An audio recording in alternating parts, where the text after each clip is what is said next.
Time for the panel. Discussion, facilitation, moderation, however you want it. I'm going to share just the overview so that everybody's on the same page, we know how it's going to work. So the discussion is going to focus around 4 pillars, namely access and inclusion, representation and economic empowerment, pay equity, and of course leadership. So each panelist will be reintroduced by me in a more decent way this time. I'll give a recap of their designation and the core pillar that they're each engaging with. And each panelist will then be asked a series of industry-specific questions, okay? Industry-specific to them.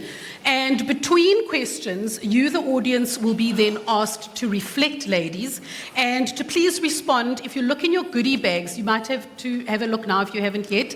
There is a paddle, a card that is red on the one side and green on the other side.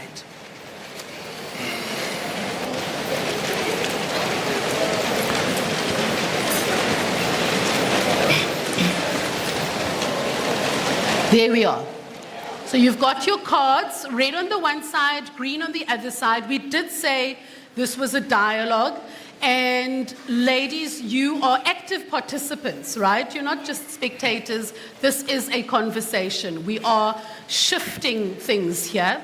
And I am going to ask you certain questions at random points, or as my colleague Charlton likes to say, intermittent points throughout the event and throughout the panel discussion. And you can then please just respond with green for yes, red for no. Okay, and then the reflection is really for you to have a take-home, to walk out of here with something meaningful that you can discuss with your teams, that you can discuss in your place of work. So a badkos or a skaftin, so to speak, okay? Okay, so let us introduce our panelists once more. Handling the access and inclusion pillar will be Kelvin Naidu. He's Manufacturing and Technical Director for AutoX. He's also Chairperson of the Nelson Mandela Bay Business Chamber, and he's the initiator of the Chamber's local economy think tank, the Reinvention think tank. And then we've got Hannes de Vol, who's going to be handling representation and economic empowerment. He is, of course, CEO of the Sundays River Valley Citrus Company. Pay equity will be handled by Siyabonga Mthembu. He is the office managing partner for BDO. He's also the Business Chamber's treasurer, and he's chair of both the Chamber's finance and revenue generation committees. And then the final pillar, leadership, will be handled by all 3, the panelists. Right, a disclaimer before we dive into the discussion, because we're in the woke nation and everybody is saying things. The views expressed by our panelists today, they reflect personal perspectives, observations, and or lived experiences. They don't necessarily reflect the official policies, positions, or values of the organizations that they're affiliated with. This conversation is designed to explore broader patterns and perceptions that do exist across industries. So they're not meant to single out any company or any sector or any individual. Sikavad, Mos? Yes. Great. Okay, let's just jump into it. But before we do, I'm every woman. It's all in me. Thing of beauty.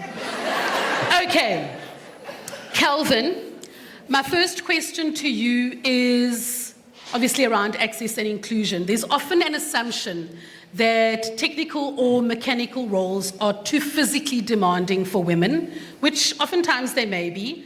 But with automation now and modernization and technology transforming how factories operate, do you foresee more women gaining access to these roles? So, Lee, the last 30 years of my career I spent in manufacturing all over the world. And here's the thing. Even in the years pre-automation, the only place I didn't see sufficient inclusion was here. In the rest of the world, factory floors look as diversified as their population groups do. By here, do you mean South Africa or okay? Yeah. So, and this has got to do with cultural norms. We were talking yesterday about how we were brought up compared to kids today, and those cultural norms take time to change. However, economics are definitely forcing some of these cultural norms to change. When I was little, mums didn't work. I grew a little older, my mum had to work. And you're at the stage now with the economics the way they are, that more and more women do need to join the manufacturing industry as one of the larger sectors of employment. It's also different in sectors, with different sectors and different education levels. For instance, my graduate employees, as diversified as it comes. On the factory floor, the actual operator level, not as much as we'd like to, but growing and mainly driven by economics. The area that I see a gap is in artisan level employees. It's a very slow change to get more women to sign up for apprentice programs. There's very few women in technical colleges. I am proud to say that I've employed the first female electrician, who's now an engineering supervisor. The first. Awesome. The first female millwright, and recently the first female plumber who is running circles around her male counterparts.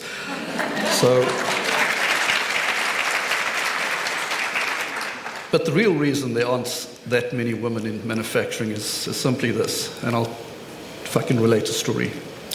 So a woman applies to a manufacturing manager for a job, and he looks at her and he says, "Do you understand that this position requires the work of 2 men?"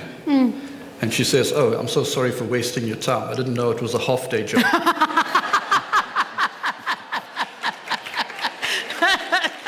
Touché.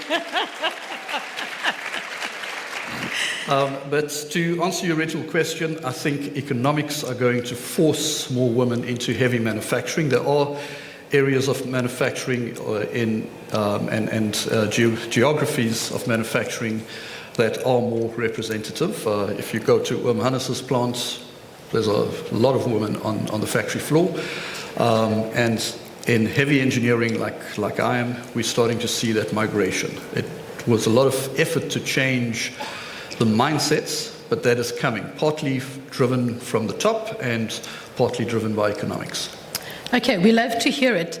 Now, with regards to the factory floors are known to be very fast-paced, they're noisy, and you've now alluded to the fact that things are starting to change, the tide is starting to turn, but they're very much still, male-dominated. And while women are physically present, the question is whether organizations are making these spaces psychologically safe for women. And what I mean by that is, are the spaces conducive for them to lead, to speak up, and to thrive? And I'm not saying they need to be treated with kid gloves, but by ensuring that they're not mocked, that they're not ignored, that they're rather respected as leaders where they are in leadership positions, by their male colleagues specifically, and that inappropriate language or even sexist jokes are not ignored or brushed off when women bring them forward and are aggrieved by them. And then simple things like sanitation bins, So is the environment psychologically safe for women on the factory floor, or does that need a little bit more work? Yeah, so there are changes.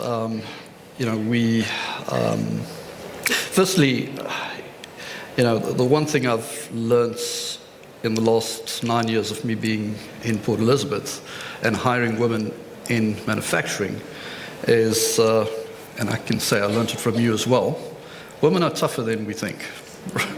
So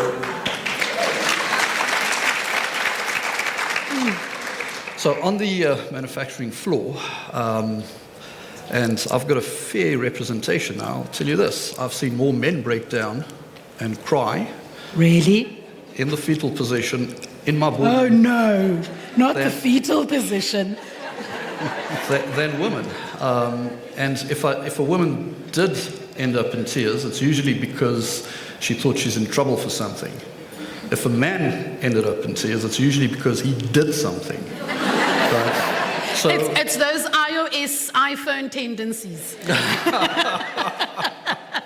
So, in terms of the environment, manufacturing is a stressful environment. It's not, when I interview people, and I like to meet everyone who joins, regardless of level. I warn them: this is a manufacturing environment. You got to be tough here. It's highly stressful. If you make a mistake, someone gets hurt. Apart from the fact that you could lose millions of rands a day. People are shouting and screaming and swearing each other all the time. And yes, we have factory language and we have boardroom language. But factory language is not personal, right? And this is the distinction. You get the good banter, and yes, there's a lot of sexist jokes against men as much as they are against women. But it's all part of the more jovial office factory floor banter. And everyone giggles and laughs, and it builds. I promised I will turn this off, but clearly I didn't. Sorry. Are you serious, Calvin? I thought you were trying to show me something.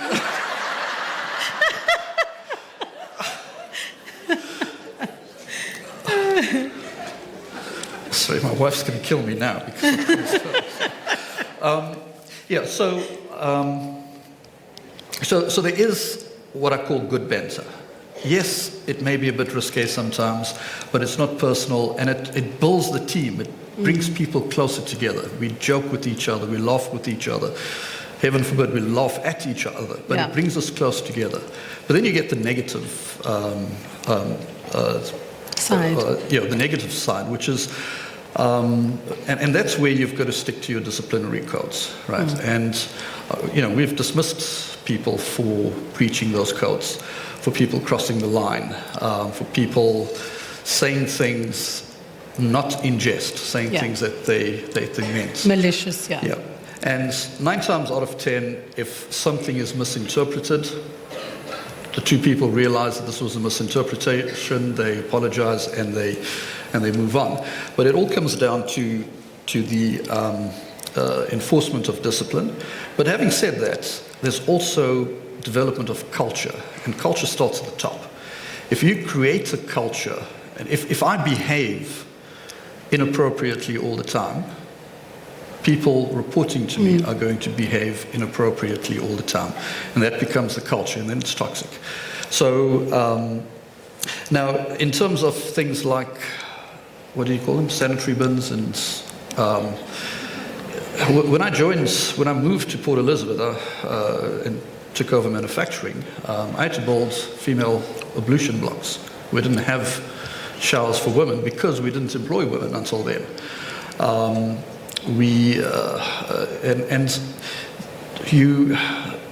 You have to adapt, right? We didn't even have ramps for wheelchairs.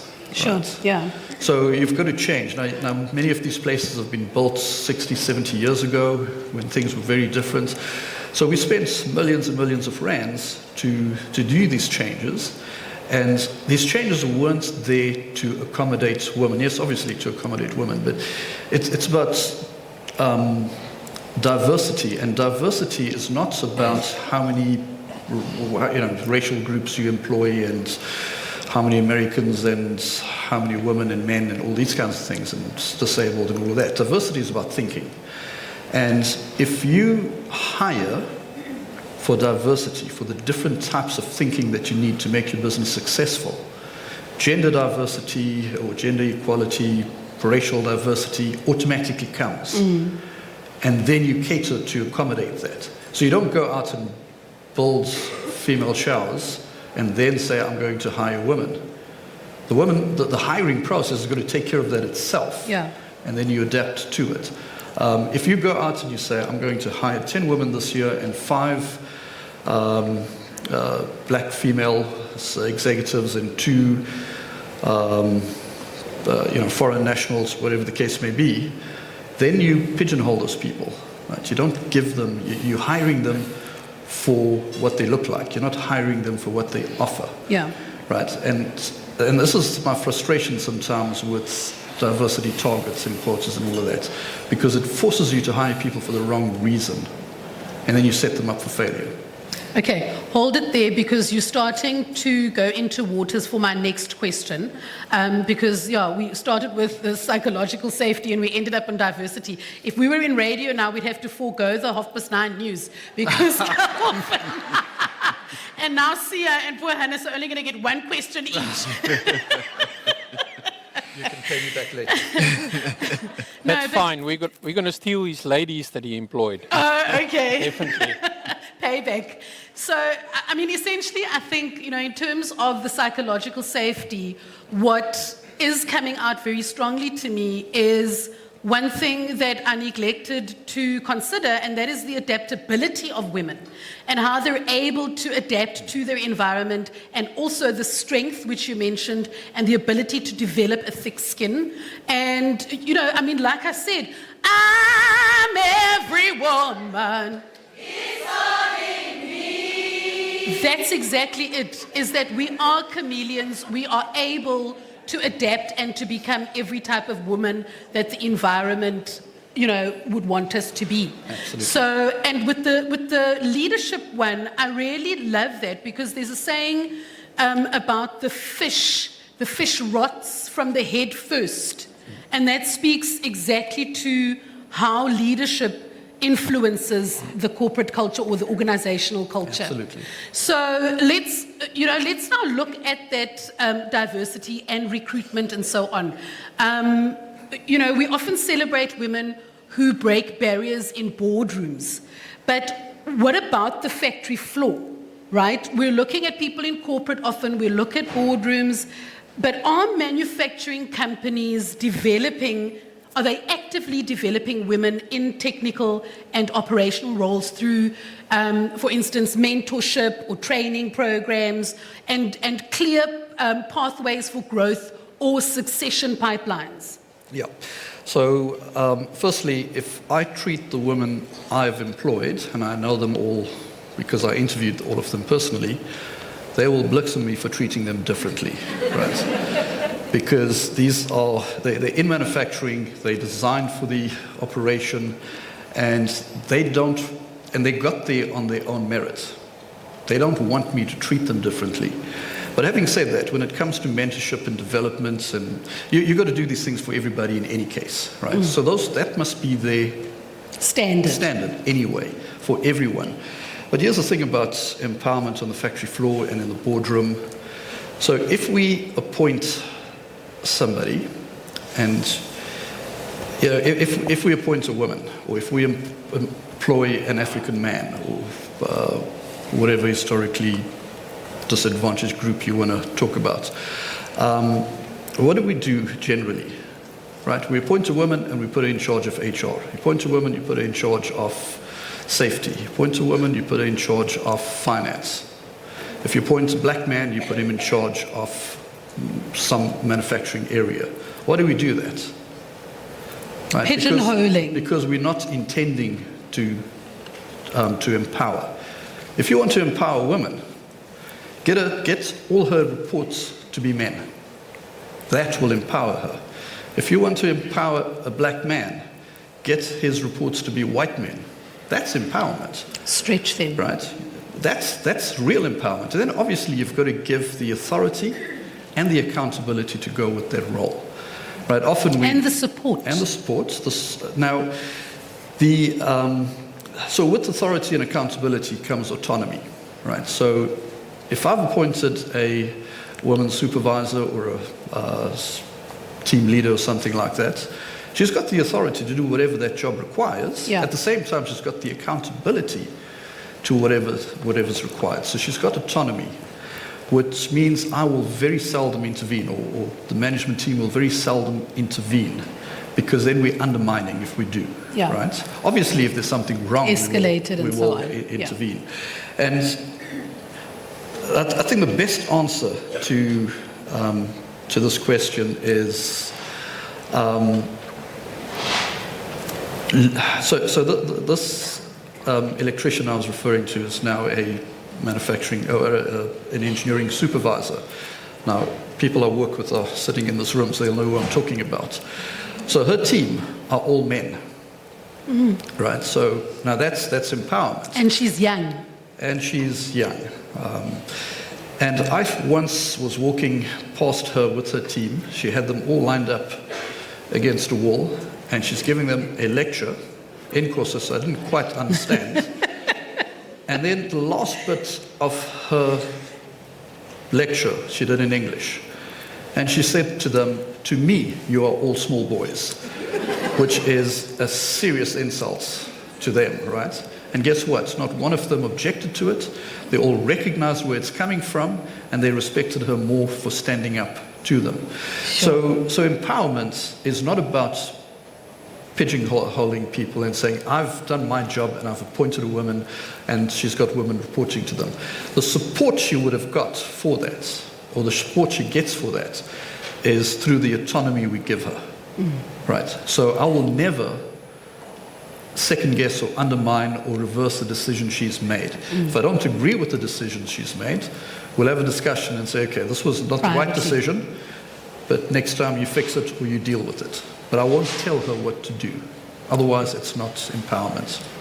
Thank you so much, Kelvin. Ladies and gents, please give Kelvin a round of applause.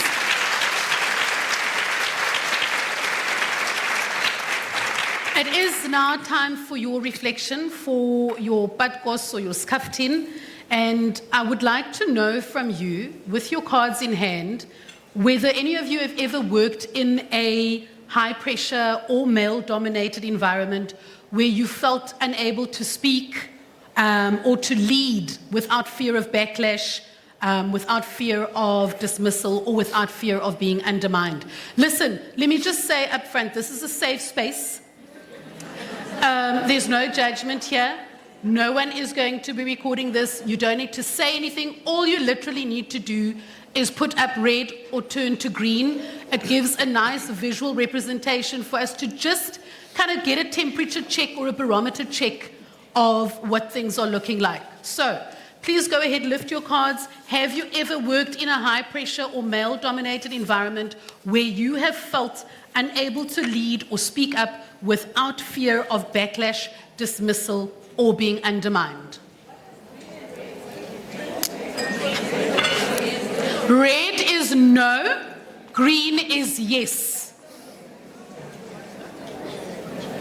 Okay, that gives us a fair idea. And that is also for our executives up here, this C-suite, to have a look and see what it's looking like out there. Mix. Yeah, it seems to be mixed. Okay, thank you, ladies. Now we move on to Hannes de Waal. He's going to be handling the land, power, and economic participation pillar. And I swear I'm not going to go into Malema mode, although if the expropriation without compensation does come into effect, I am definitely going for St. Francis Bay or Plettenberg Bay, just saying. Okay, so yeah, representation is important, but without real authority or access to capital, it can be just symbolic, right? And ideally, we want to see women moving beyond visibility into roles where they actually drive profit, where they own assets, and actually help to shape the agri-sector. So Hannes de Waal, as you know, is the CEO of the Sundays River Valley Citrus Company. He's a key player in South Africa's agricultural economy and export industry. His perspective is shaped by years of working at the intersection of land, labor, global markets, and local livelihoods. So we are going to chat to him exactly about that and how we can literally shape our nation's economy from the ground up, literally. Hannes, in South Africa, no secret, land remains one of the emotionally charged and historically loaded resources, but also one of the most powerful assets. So within commercial agriculture, how many women are participating in land ownership or are like in high-level decision-making positions? And are we doing enough to support emerging female growers, not just in principle, but in practice? Yes, indeed. I would say we are, because if you look back at the history of agriculture and you go back to the picture that you see in front of you, the ox and the plow, that obviously used to be 9 out of 10 times a man, or maybe 99 out of 100 times. And agriculture today has modernized a lot. So it really depends on the person. The attitude must be right. I always say, if you want to farm, you must want to farm. And the skill set you can teach. And all the facilities and the knowledge shared today, we share exactly the same benefits as any other industry. If anybody is doing it well, you also find with farmers tend to share knowledge with people around them quite freely. So if you ask me today, can a woman be a farmer? There are quite a few of them. There aren't enough for them. About a decade ago, we were hopeful that we would establish a lot more of them, but what happens to ladies? They have kids. And then farming, in the valley I live, there's about 120 farmers. At the moment, they are all men. But there are about 22,000 people employed there in a season. So one mustn't look at those farm owners only. Many of those financial managers, financial directors are ladies.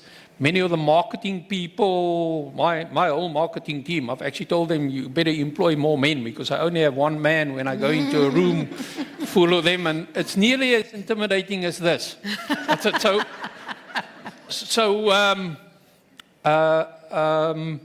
And last night at the dinner, one of my colleagues accused me for the first time, you sent me to China alone.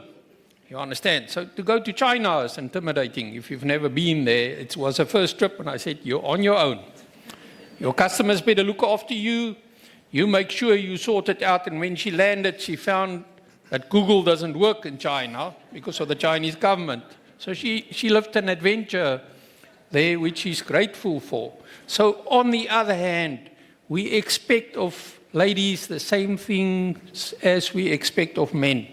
When you go down to what Calvin referred to as factory floor pack houses, we prefer to use lady packers. And the reason why is because of their attention to detail, the fact they want to learn. Can we give ourselves a round of applause just for that point? Just for that point. The owner of PSG said, but nothing works as hard as a mother with children. Nothing. So that's the reality. So I love that you say that, Hannes, if I may just interject, because a thought that I had when I was putting together the questions and thinking about the topics was how oftentimes our caregiving responsibilities, whether you're a mom or a guardian or the daughter of an elderly parent, our caregiving responsibilities, I feel oftentimes we tend to be penalized for within the workspace, rather than the workspace starting to fashion itself around that, because there is no way that that is going to change ever. And Calvin alluded to it when he was saying, that because of economic circumstances and because of just how times have changed, a lot of women have now also started to go to work. And there seems to be a little bit of a discrepancy there as well, because now it feels like women are pulling double shifts. Because we're both working, dude. Like, why must I come home then and, carry this invisible load when you shoo, what a day. And you get to sit down, So it's like, yeah.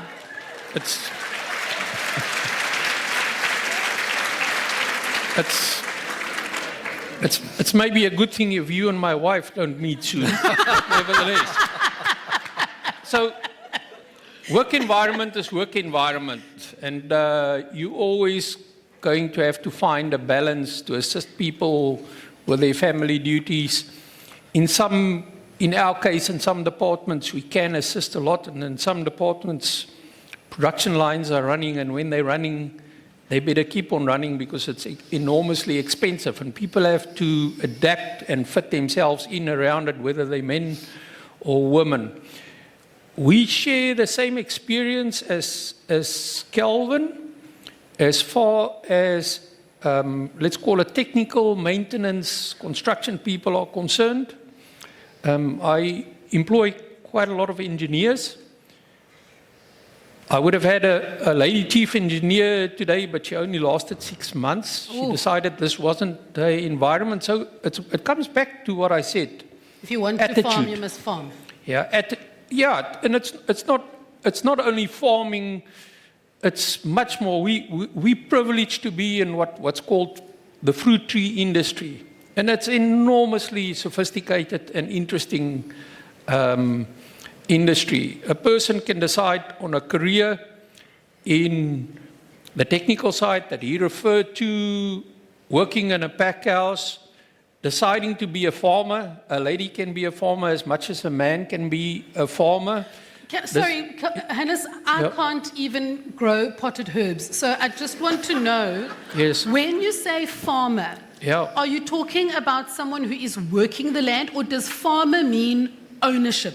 So one of my 5 biggest farmers is a black lady. She is the chairman of a group of, I think, 49 beneficiaries.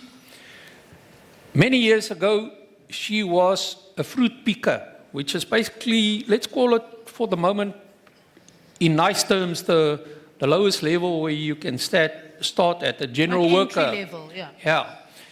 But this girl, Steri Nondengwa, is willing to learn anything, and she was willing to listen. And it's a very difficult business. It's 6 farms they manage today.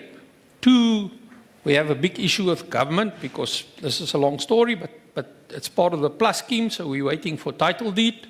To do anything in life without title deed is very difficult, because banks don't want to give you loans for title deed. But that group have bought their own farms as well. And we're actually setting up to do that does again. farming mean working the land or ownership? So it's both in this Okay. case. But one must remember, farmers today are, let's call it CEOs. More, they will give technical advice to people who are working their land for them. And this is what she does. We obviously give her a lot of support. We've put her through mentoring. I don't know if you remember Jane Stevenson, who was in the city Yes. and decided to go to London, which I told her was a bad idea. But she coached Steri and another black lady for me who's just running a smaller farm. So we've seen that everything is possible. We've employed a young lady, and it's not for me to say, but my expectation is that she's going to take over one day as CEO of a mega farm in family, and she was employed as an agronomist with us. So this is it just happens to be a young white lady, but She's a lady. she's a lady. No, and she's a highly Well, I don't know intelligent. if she's a lady, Yeah. but she's a woman. Yeah, no, she's a highly intelligent person who can do anything. So I told the dad, give it to me for 10 years, and when she leaves here, you can actually choose to hand over to her if you want to. And he stole her back after 3 years because he really needed her. Can I ask you to hold it there? Because you two Sure. now are also going into exactly where I'm wanting to go. I just want to chat to the ladies for a second, for a reflective moment, before we kind of change direction. I want a reflective moment on what we were talking about earlier in terms of ownership and just leadership, right? So do you believe, red or green, green for yes, red for no, do you believe women in rural or agricultural communities are being meaningfully supported to build wealth whether through land, enterprise, or other assets. And this is not, for Hannes, it is within the country. We're talking about within the South African environment. Do you believe women in rural or agricultural communities are being meaningfully supported to build wealth, whether through land, enterprise, or other assets, farming assets, agri assets? Sure. Well, I've had that experience since the age of 18. Women never believed me, but nevertheless. Thank you so much, ladies. That's a nice visual snapshot for you. And then just to where you were going very quickly, because I need to now start managing time, and poor Sia is getting edgy there. Farming, you're talking about this young lady, right, who was taking over a farm. And farming is often passed down through family lines or farms, okay? But historically, daughters have rarely inherited farms or led agribusinesses from having inherited them. Is that starting to change with this lady now, for instance, that you mentioned as being a prime example? And I'm going to leave it there. Are you starting to see a change in family farms that are being passed down to more daughters rather than going straight Nadisian? So Nadisian say yay. So it's frustrating in farming, and I'll tell you why. The biggest challenge is succession in many different farming industries. Potato South Africa was with me 2 days ago, and they said they've got the challenge. Big farms in the country, who's going to take over from the father who's been doing this for 40, 50 years? We've had our biggest shareholder sell these farms due to the fact that his sons didn't want to farm. So it's really a question of whether the young men and women want to take over the farm, because it's completely possible. I know a family very well in the north of the country who kept ownership of their farms and appointed professional management. So it's a choice they can make. Does the traditional, let's say, notion or, the practice still exists, that Madisians moet die plaas kry? Does it still exist? I think it definitely still exists, not only in South Africa, in the world. But it doesn't have to be like that at all. That's it. So I would say it's a choice, and it's how family dynamics play out. And most farms are family businesses today. There are very few corporate farms. In fact, family farms have got a better chance of success than corporate farms. And family dynamics is going to determine that. The success of that farm. And like in any other business, it depends on how well the family has managed that and the decisions that they have taken it. Okay. But I say again, nothing prevents a lady from becoming a farmer. Nothing prevents a lady from becoming a mega farmer. Here in Potentia, I know there's a strawberry farmer that I've met on occasion. She's a dynamic lady, very pleasant. She could have been a citrus farmer in my valley. There's no... So it can change, but it hasn't. Okay, let's leave it there. Thank you very much for your candidness. Let's move on to Sia. Thank you, ladies. So Siyabonga is going to speak to Kweba. Pay equity, role design and negotiation culture. Siyabonga is a senior executive BDO. He'll be unpacking the layered issues of remuneration, perceived value, and systemic inequality in workplace design in terms of payment. So, Sia, let's talk numbers. Are South African women still earning less for the same roles? And how much of that gap is about hard systems like salary scales or grades, or is it rather maybe like softer systems, like who's able to negotiate better or who is more visible?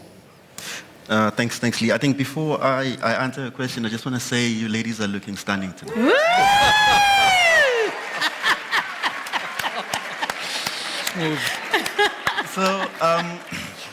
I'm a typical accountant. I came with an iPad, and then I had to prepare a slide. So when I was speaking to Lee last night about the slide, she gave me this awkward look. I'm like, it's in me, it's in my nature. I'm an accountant. I have to have a slide. I was like, please, young us boring. It's just one slide, I promise. Can we move on to the second slide, please? Oh my goodness. I'm joking. It's just one.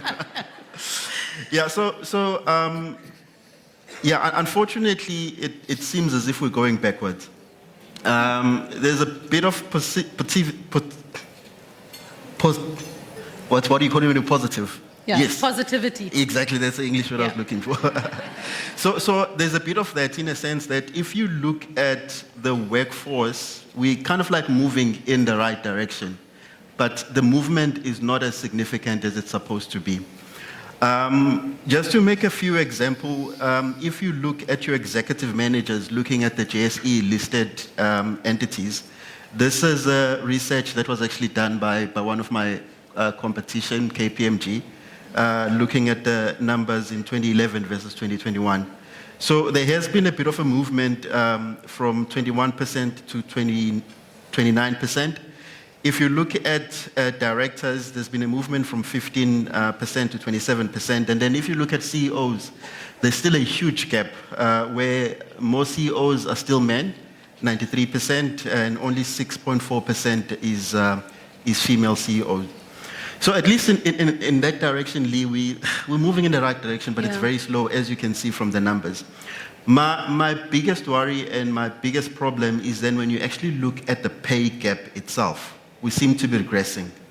If you look at the numbers in 2008, women were paid 89 cents to every rand that's being paid to us as men. That has actually gone down now, if you look at the 2021 numbers, to about 78 cents. Do we know why? I'll ask these two gentlemen when we're done. They're the ones paying the salaries. Throw your friends under the bus, why don't you? Yeah, Lee, another disappointing thing is that if you then look at us compared to the global numbers, globally there's still the same problem, but women are sitting at 80 cents to every rand that's being paid to a male, versus in South Africa. And you can see from the graph with the different major industries that we have in South Africa that women are actually paid between 70 to 75 cents If to you every can't rand. see, can I just say the first two bars are finance and business services. Second one is public sector, then wholesale and retail trade, then manufacturing, and lastly mining and quarrying. Thanks. Thank you, Leah. So obviously now this is worrying, right? And then I guess the question or the questions we need to ask ourselves is who is responsible for this? And most importantly is then how do we fix it? Is it the men that are sitting up here that are supposed to fix it? Or is it the government that is supposed to fix it? I think personally from my experience, if you try and get someone who does not see a problem to fix a problem, they're never going to fix it. Yeah. So I think it is up to us to fix it, and thanks to the chamber and thanks to Denise and the team, this is how you start to fix the problem. You bring in the people that have a problem in the same house and say, look, let's talk about this and let's try and fix it. So Lee, the question that you raised actually has got two parts. I actually picked it up as I was preparing my one slide. Right? The second part of your question is about soft skills, right? When it comes to soft skills in the workplace, it is a problem that we have in general in South Africa across the board, whether you're male or female. But the problem is that this problem disadvantages the other gender, mainly being female. In other words, if I've got a soft skill problem, and Milani, who's a colleague of mine, has also got this very same soft skill problem, I will be put more in an advantage in terms of negotiations and be given whatever I want without any form of judgment. And then there's also this argument that exists about women are not assertive, right? And then there's a question of whether, okay, should we be doing something about assertiveness, about soft skill training in a work environment? apologize for the language I'm going to use, but I think it's BS, right? The reality, based on me, and this is me, it's not BDO, it's not the chamber, based on me is that we have created this standard. I'm not sure if it has been created by men, but we've created this standard of assertiveness, right? And then we have all decided that there is a particular gender that does not meet the standard. And therefore now we have to create these training sessions in order to get them to meet these standards, which for me does not make sense. Again, if Milani has done the work and Milani deserves to be paid the same as me, what should we say now? Okay, wait, but let's see if Milani can be assertive or not. It just does not make sense. Thank you. Thank you, Sia. Another reflection. Thank you. Yes, let's give him a round of applause. Ladies, reflection moment with your cards, please. Have you ever found out directly or indirectly that you were being paid less than a male colleague for the same role or the same output? Wow. Wow. Can you say that's our problem? Are you seeing this here? Right, that's definitely something to, to reflect on, to meditate on, to take back to your teams. And it's a fantastic visual snapshot for us up here. Okay, so Sia, you started speaking, I think going towards, when you were talking about the soft skills and so on, leadership, which we'll get to in a second. But I just wanted to touch on the negotiating thing. When women are told to just negotiate better, there's often anxiety around it being a risk in asking. And, I almost feel like men are kind of allowed to negotiate more than what we would be. We're seen as being, bullyish when we start negotiating and start asking for what we want. I don't know if this is what you were referring to when you were making the example about yourself and Milani. Yeah, so I think it's I think going back to what I said earlier on, it's a culture problem that exists in South Africa in general. When I say it's a culture problem in South Africa, it has nothing to do with your ethnicity, whether you're black, you're white, yeah, you're Indian, you're Xhosa, or whatever the case is. We've got this culture in South Africa where we say, okay, men in one corner and then women in the other corner, right? And then there's an expectation that as a man you can behave in whatever way and it is acceptable. Unconscious biases. Yes, exactly. Yeah. And the minute a female colleague is behaving in exactly the same way that I behaved, yeah, they are frowned upon and they are judged. I think I just want to throw a challenge to everyone that's sitting in the room that when I started, I said, if you look at the workforce, female versus male, we are moving in the right direction. Yes, we're still sitting at 6.4% in terms of the CEOs, but some of that 6.4% is actually sitting here in the room. I'm throwing a challenge at you. If you're a female managing director, you're a CEO, you go back and do an audit of your payroll. Have a look at what you're paying Sia versus what you're paying Lee. And you need to ask yourself, is it fair? If it's not fair, you need to fix it. And then the next step is you then move on to Kelvin and be like, Kelvin, you need to do the same. And then you do the same with Hannes. You just need to leave me for last, please. Ladies, have any of you ever held back from negotiating from fear of being seen as difficult or, ungrateful or even replaceable? Whether it was for a salary increase or position upgrade, promotion? Let's see by show of cards.